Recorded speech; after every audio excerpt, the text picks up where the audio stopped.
Во студиото со вас, Деспина Тодоровска. Добар ден и ви благодарам за вниманието. Водовод и канализација се уште ги санира штетите кои ги предизвика дефектот на водоводната цевка во Влае. Дефектот во текот на вечерта го остави речиси цело Скопје без или со намален притисок на вода. На терен утрово е колегата Мартин Арсов, го вклучуваме во живо во овие вести. Мартин, проблемот со водата е веќе надминат, но што се случува на терен во моментов? Така е, Деспина, полека се стабилизира водоснабдувањето во Скопје, откако вчера овде на улицата каде што се наоѓам јас во Скопско Влае пукна цевка и предизвика поплава. Поради тоа поголем дел од Скопје немаше вода или пак имаше намален притисок. Ние сме овде од раните утрински часови и слободно можам да кажам дека веќе неколку часа тимови на јавното предпријатие Водовод и канализација активно работат на санација на дефектот. Од она што е соопштено од предпријатието Водовод и канализација е дека до ова дошло поради снемување на струја. Во соопштението испратено до јавноста се вели: поради повеќе краткотрајни прекини на снабдување со електричната енергија во регионот кај бунарите на Лепенец, предизвикана е варијација на притисокот на пумпниот систем од бунарите кон градскиот цевковод од каде се дополнува водоснабдителниот систем. Како резултат на прекините на мрежата на електрична енергија настанати се два дефекти истовремено на главната водоводна линија F600, како и дефект во шахта на F400 на еден од бунарите. Како што кажав, Деспина, екипите на Водовод и канализација од рано утринава работат на санација на дефектот. Во меѓувреме Сител се обрати и до Евана за да прашаме што точно бил проблемот и зошто дошло до тие краткотрајни прекини на електричната енергија. Оттаму очекуваме одговор во текот на денот. А ние поразговаравме и со жителите кои што живеат на оваа улица и во околните улици. Тие пред камерата на Сител посведочија дека синоќа слушнале буквално експлозија овде на улицата и тие снемале струја на одредено кратко време и посведочија дека улицата наликувала на река бидејќи била поплавена. Да погледнеме што ни рекоа граѓаните. Се случи вчера околу 20:30 часот експлозија имаше. Јака експлозија, која таа експлозија бевме принудени да излеземе да видиме што се случи. Истовремено и снема струја, ама струјата за кратко време дојде, така да излеговме надвор, видовме многу страшна работа, така да тоа стварно мислам не е секојдневно и не може да се види тоа. Таква вода, таков притисок, мислам и самата цевка си кажував и 600 кога се работи за напојување цел град пие таа вода. Внуката ми кажа цевка дека пукнала. Тоа било страшно, вика баба. И го сликала на ноата, тоа ептен. Многу.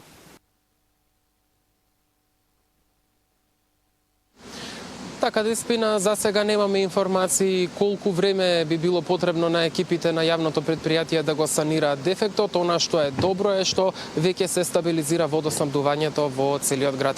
Ние остануваме на терен, секако целосната слика ја пренесуваме и во вестите во 16. Да, Мартин, детален извештај на оваа тема пренесувам и во следното информативно издание. Јас ти благодарам за овие информации во вестите.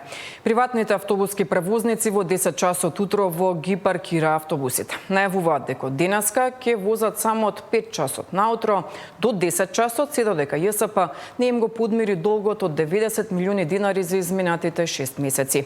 Апелираат што побрзо да се надмине проблемот, бидејќи во спротивно најавуваат дека целосно ќе се повлечат од сообраќај.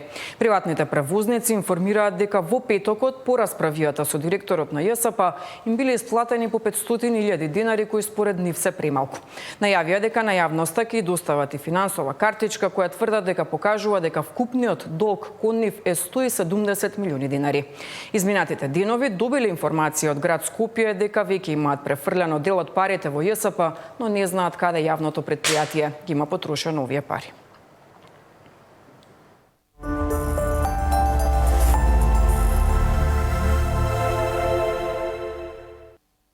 Стартува втората недела од предизборната кампања. Коалицијата предводена од СДСМ денеска ќе одржи митинзи во Илинден, Петровец, Карпош и Центар.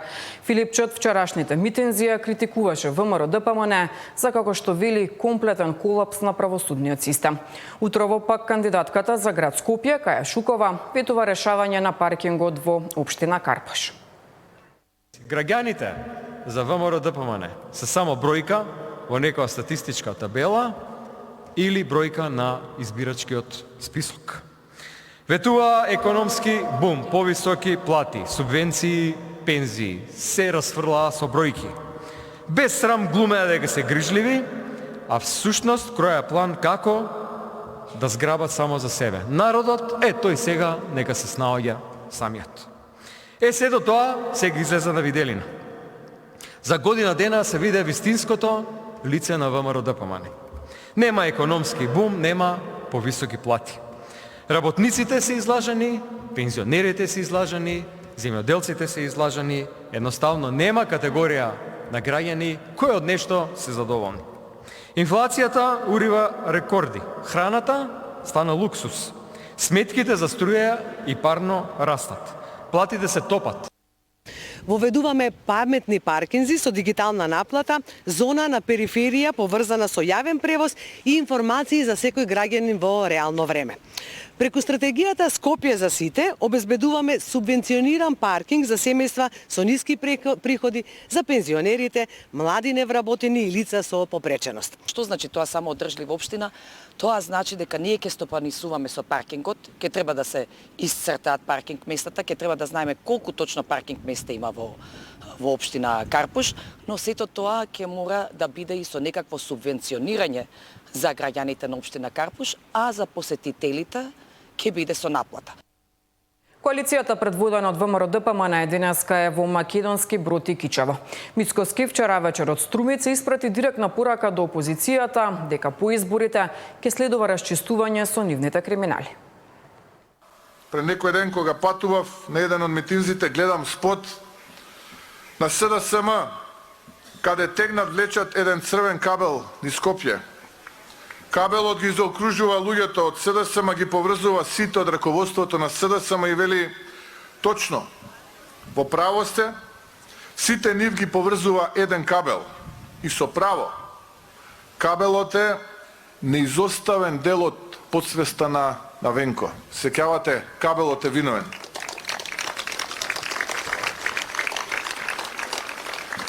Човекот при здрав разум излезе и не убедуваше дека кабелот бил виновен што модуларната болница изгоре. А не системот кој што го распаднаа во тие години додека здружно ја деля власта со Демократската унија за интеграција. Венко, кабелот не може да биде никаква иднина, туку само добар слуга. Во моментов спроведуваме постапка за целосна реконструкција на здравната станица. Проектот ќе биде завршен во наредните 6 месеци, а објектот ќе биде современ, енергетски ефикасен и со модерен изглед. Во првите 2 години од новиот мандат целосно ќе ги реконструираме детската градика Бамби, објектот на ЈП Камена река и средното училиште Миле Јаневски Џингар. За реконструкција на овие објекти веќе имаме подготвена целосна проектна документација. Со вашата доверба ќе продолжиме да ја градиме македонска каменица како зелена, современа и одржлива општина. Кандидатот на ДУИ за градоначалник на општина Чаир утрово презентираше повеќе проекти фокусирани на спортот во општината. Османи најавува реконструкција на постоечките и изградба на нови спортски сали. Реновирајќи ги сите спортски сали таму каде што постојат, градејќи нови спортски сали во училиштата каде што нема. Има една анализа која што е трагична, а тоа е дека секое второ дете во Чаир има проблеми со орбетниот стол, заради тоа што имаат несоодветна физичка активност во училиштата. Што значи дека да си градоначалник не е само прашање на некаква си политичка функција. Туку е превземање на одговорност во здравието и животот на децата и луѓето кои што ти ја даваат таа доверба. Кандидатот на Вреди пак Изет Меджити вчера го презентираше мастер планот за Чаир, кој предвидува повеќе инфраструктурни проекти за развој на општината во следните децении. Тука се поделени во 7 дела, 7 сектори мастер планот, почнувајќи од сообраќајот, каде што има и одлични идеи за Чаир и Скопје, продолжувајќи значи со туризам, култура, историски монументи, како тие мислам да се искористат и стават во функција на зголемување на туризмот во Чаир, па продолжувајќи со младите, спортот, културата. Дел од партиите користат државни ресурси за партиски цели во предизборната кампања, покажува истражувањето на граѓанскиот сектор. Злоупотреба на јавни простори, училишта и други канцеларии за партиски собири и средби. Употреба на државни и општински возила, како и опрема за партиска намена. Присуство на актуелни градоначалници и јавни службеници на партиски средби, како и злоупотреба на општински веб страници и официјални општински профили на социјалните мрежи за објава на партиски настани. Ова е само дел од злоупотребите на локално ниво, кои што досега се утврдени со проектот Надзор на терен, потенцијална злоупотреба на административните ресурси на локално ниво. Иновативноста на овој проект е токму тоа, бидејќи на сите митинзи, на сите партиски средби, во сите општини ќе се користат и релевантни докази, односно фотографии, видеа, веб страни или линкови од социјални мрежи, кои што ќе ги објавуваат политичките партии, за сето тоа да може да биде документирано и основано. Проектот завршува на 15 ноември, бидејќи мора да го почекаме и вториот круг. Првиот извештај, првите податоци се очекуваат да бидат спремни пред крајот на годината. Фото и видео документација се прави од сите настани каде што може да има злоупотреба на општинските ресурси за партиски цели. Се следат отворање на инфраструктурни проекти и други настани, понатаму од страна на културни се следат и културните манифестации, и тоа различни видови на концерти, организирани од страна на општината, фестивали и изложби, како и спортски активности надпревари кои што се организирани исто така од локалните институции. Најпрво се присуствува на настаните и се идентификуваат користените ресурси, односно дали се користат јавни простори, возила, опрема и персонал од општините, а понатаму исто се регистрира дали овој настан се користи за партиска промоција. Проектот се спроведува во 25 општини од страна на обучени акредитирани наблюдувачи од страна на ДИК, а истиот финансиски е поддржан од Меѓународната фондација за изборни реформи ИФЕС. Засител Дарко Штарговски. Во Штип денеска стартува обуките за претседателите и членовите на избирачките одбори преку симулација на целиот изборен процес.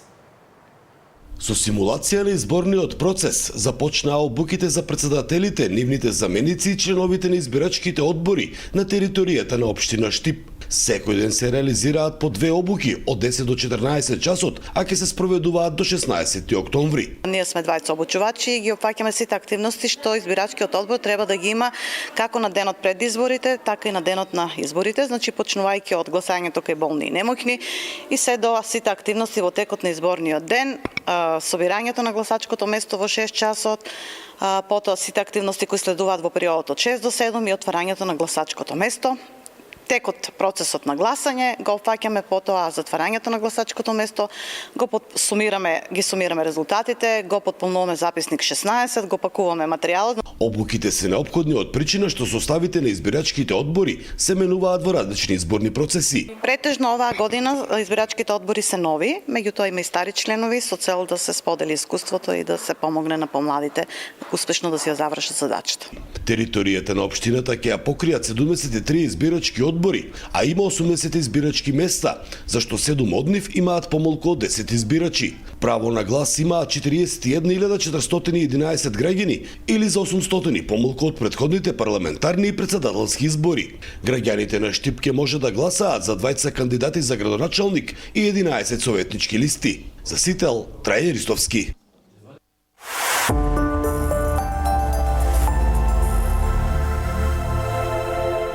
Следната среда во Скопје пристигнува шефицата на Европската комисија фон дер Лајен. Иако незината агенда не се соопштува, според најавите се очекува таа да се сретне со целиот државен врв. Посетата доаѓа во време кога македонската влада најави дека по завршувањето на изборите и стартот на новата година ќе се интензивира диалогот со официјална Софија. Во пресрет на доаѓањето на фон дер Лајен, министерката за Европа на Австрија, која е во официјална посета на Македонија, најави дека Австрија и Словенија заедно со Германија и Италија иницираат до Европската комисија промена на процесот на одлучувањето за пристапувањето на земјите кандидатки. И тоа со потреба на квалификувано мнозинство за техничките меѓучекори, а едногласност за почетокот и крајот на преговорите. И словеничката државна секретарка во Министерството за надворешни и европски прашања, која е во посета на Скопје, порача дека процесот на проширување мора да се забрза. И ветуваме на Северна Македонија дека ќе стане членка на Европската Унија. Затоа денеска имам новина за вас од Австрија во врска со ова. Австрија ќе се заложи за квалификувано мнозинство за влегување на нови земји во Европската Унија со цел да се намали бирократијата. На тоа значи во практиката дека веќе нема да биде неопходен секој технички меѓучекор за секоја земја кандидат, значи нема да мора да се гласа едногласно. Ова ми е особено важно што Австрија ќе зачекори по нов пат. На тој начин процесот на пристапување кон Европската Унија за процесот на пристапување ќе биде неопходна едногласност, меѓутоа ќе се намалат билатералните напнати односи и ќе може во поголема мера да се решава неутрално. Методологијата на проширување треба да трпи одредени промени, не бидејќи тоа сме го чувствувале на наша кожа, меѓутоа гледаме дека за жал тоа веќе станува пракса и не им штети само на интересот на земјите кандидати, туку и на интересот, стратешкиот интерес на Европската Унија, особено поради фактот што го отежнува пристапувањето и остава простор за условно речено злоупотреби за билатерални интереси во процесот на пристапувањето. Секако дека промените како што се најавуваат би решиле голем дел од нашите грижи или тоа што ние сме ги посочили како извори на понатамошни билатерализации или проблеми во нашето пристапување. Министерот за здравство Азер Алиу најавува измена на 12 закони за кои вели дека во тек е и јавна расправа. Неслучајно се отворени овие 12 закони. Прво, имаме моменти кои што не се предвидени во законската рамка и второ имаме моменти кои што едниот закон предвидува нешто, вториот предвидува друг тип или проток на процеси. Затоа сакаме сите 12, затоа и ги отворивме. Работните групи веќе анализира, аналитички пристап има и сега идејата е да бидат синхронизирани сите 12 закони се со цел да може процесите во здравствениот систем да не се кочат. Овие 12 закони не се нови, туку ќе бидат обработени и адаптирани да бидат синхронизирани еден со друг. Пример не можам да ви дадам, бидејќи се уште нели отворен е процесот и ценам дека кога ќе се заврши процесот ќе имаме уште една јавна дебата која што ќе ги презентираме и законските измени.